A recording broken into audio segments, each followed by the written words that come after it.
गंजाम जिला धराकोट ब्लॉक ढौगां ग्राम पंचायत ढौगां स्थित सेवा समवाय समिति ठारे सरकारी धान मंडी उद्घाटित होइछि। पंचायत सरपंच ए मंडी को पूजार्चना करबा परे आरंभ होइतला धान मंडी। उपस्थित थिले धराकोट वीडियो संग्राम केसरी जेना, तहसीलदार लंबोदर मांडी, समवाय समिति सभापति संजय पात्र। ए कार्यक्रम रे आरआई जोगाण विभाग कर्मचारी, पंचायत अधिकारी समेत बहु चाषी उपस्थित थिले। मंडी को जो भली चाषी धान सुरुखुरे पहुंचबो एवं कटनी छटनी न होई धान सब किणा जिबा पई सुतुली बैग व्यवहार करबा पई अधिकारी माने अनुरोध करथिले।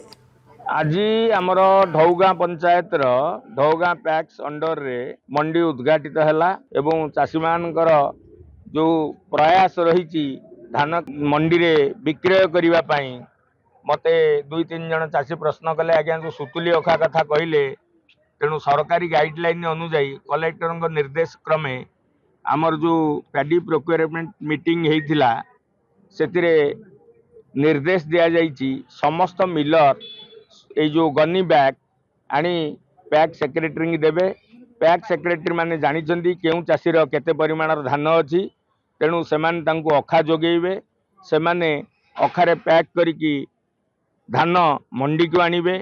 मंडी रे सेमाने धान देला परे मिलर माने मंडी रु किणिकिरी नेबे।